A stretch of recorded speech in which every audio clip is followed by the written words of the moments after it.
Aujourd'hui, on parle de l'équilibre et de la notion de choix. Souvent, vous allez vous retrouver à un moment de votre vie, vous avez fait un choix, et puis vous vous dites, mince, en fait, j'aurais peut-être pas dû le faire. Pourquoi? C'est simplement parce que vous êtes parti d'un endroit de vous qui n'était pas équilibré. Il n'y a aucun mal à ça, parce que c'est l'expérience de la vie qui vous permet petit à petit de poser les choses, et de toute façon, c'était le choix idéal par rapport à la situation dans laquelle vous étiez pour votre système global. Donc il y a rien à culpabiliser, mais en tout cas juste à se responsabiliser, à conscientiser pour la suite de votre vie. Je vous donne un exemple. Vous êtes dans un travail qui vous demande énormément d'efforts, mais qui vous garantit une sécurité financière et qui vous épuise. Et au bout d'un moment, vous avez fait trop d'efforts. Vous avez donné tout, persévéré, et là, ça casse. Et là, vous lâchez tout parce que vous avez besoin de plaisir, de douceur, de joie. Et vous allez, démissionner et puis partir en voyage. Très bien. C'est ce que vous avez besoin maintenant. Mais au bout d'un moment, vous allez être en voyage et puis finalement, ça va. Et puis finalement, après, ça va aller un peu moins bien parce que peut-être il y aura des problèmes de sécurité financière. Ou peut-être juste parce que vous trouverez plus vraiment de sens dans votre existence. Alors, vous allez remettre en cause ce choix-là. Ne le remettez pas en cause, c'était le meilleur par rapport à la situation actuelle. Mais simplement, voyez qu'en fait, c'est parce qu'il y avait un déséquilibre dans votre vie. Et du coup, ce déséquilibre, il vous a amené à une situation de fort déséquilibre et vous allez compenser avec un fort déséquilibre dans le domaine qui n'était pas nourri. Par exemple, ici, la notion de plaisir et de souffler, quoi.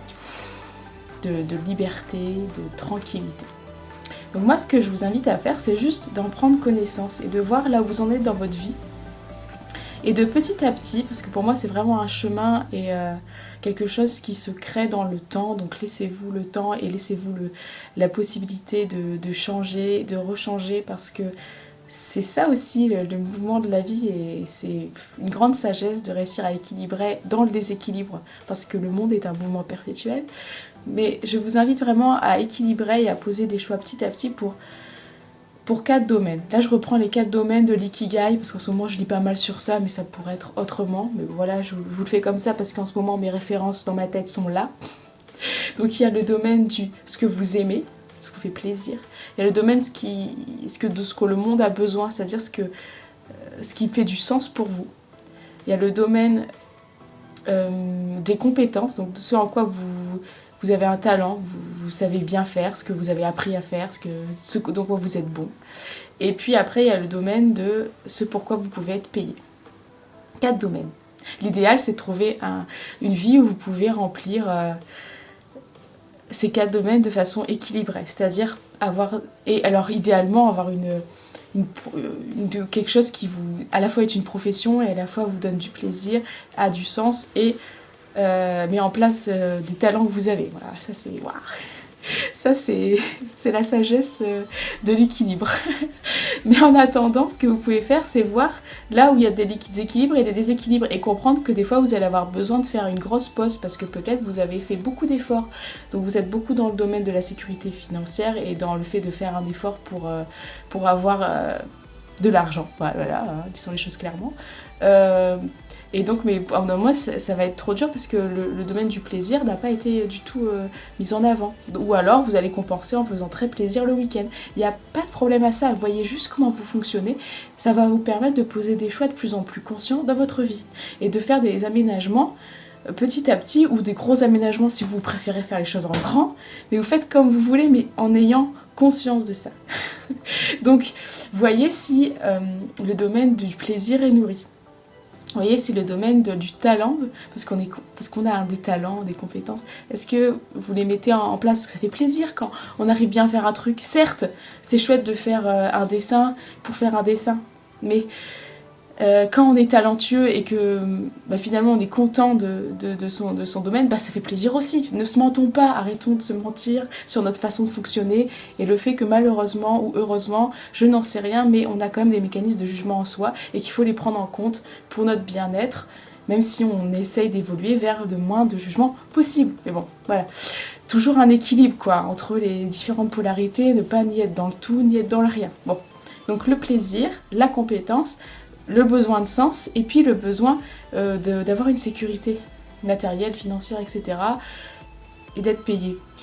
Mais après, on peut aménager ses besoins. Par exemple, parce que par exemple, si vous faites que des choses qui ont du sens, mais qu'en fait vous êtes enfermé là-dedans, ça veut dire que finalement vous allez vous retrouver à chaque fois que vous faites quelque chose qui n'a pas de sens pour vous, vous allez être triste. En fait, il faut comprendre que vous avez besoin de ces 4 domaines pour être en paix et en joie. Et il n'y a pas de mal à avoir des moments de tranquillité et de joie. Et en même temps, vous allez voir très rapidement que si vous faites que des choses qui vous font plaisir, au début c'est super, mais au bout d'un moment vous verrez, enfin en tout cas à voir, moi je vois beaucoup d'êtres humains qui au bout d'un moment se questionnent quand même sur le sens. Ils disent est-ce que ça a besoin de sens? C'est comme ça, on a besoin de sens, ça fait partie de notre enveloppe, de notre façon d'être structuré. C'est pas grave, mais il faut le savoir et le prendre en compte, quoi. Et puis voilà, moi je reviendrai sur ce sujet qui est très vaste, mais en tout cas je vous invite à équilibrer petit à petit ces domaines. Donc des temps de plaisir, des temps où vous mettez en avant vos compétences, ou en tout cas vous êtes en recherche de ces compétences et vous pouvez les donner, vous n'êtes même pas obligé de les faire payer, parce qu'en fait c'est... Pour l'instant, peut-être que vous n'avez pas réussi à faire un métier en lien avec vos compétences, peut-être que vous allez le mettre en place petit à petit, mais en attendant vous pouvez l'offrir parce que c'est votre joie, parce qu'on aime offrir qui on est. Ensuite, avoir de quoi pouvoir vivre. Donc ça, après, ça c'est chacun selon ses ressources et voilà, et là où on en est. Et puis avoir une notion de sens. L'idée n'est pas de focaliser que sur un pied de chaise. Ça me rappelle un docteur avec qui je travaillais, que j'aime beaucoup, et qui disait toujours l'important c'est d'avoir 4 pieds à sa chaise. Comme ça, quand il y en a un qui tombe, il reste quand même 3 pieds. Donc, mais par exemple, si vous croyez que vous mettez tout sur, par exemple, le besoin de sens, ça va vous combler un temps, parce que peut-être vous étiez complètement déséquilibré, mais à un moment donné, ça va brinque-baller. Donc voilà ce que j'avais envie de vous dire, c'est comment poser des choix tranquilles, éclairés et de plus en plus justes, c'est prendre conscience de votre fonctionnement. Après voilà, c'est ma vérité, c'est pas forcément vrai pour tout le monde, mais peut-être que vous pourrez vous y retrouver parce qu'on est des êtres complexes et c'est une façon de voir les choses, mais il y en a des multiples. Et je vous partage celle-là parce qu'en ce moment c'est celle qui me soutient. Voilà! Je vous souhaite une bonne journée, j'espère que vous pourrez poser tranquillement des choix pour vous et sans vous culpabiliser, mais juste en conscientisant ce qui se passe et en allant vers plus de tranquillité et de joie à être qui vous êtes, que vous puissiez le rayonner. Et voilà, c'est déjà énorme.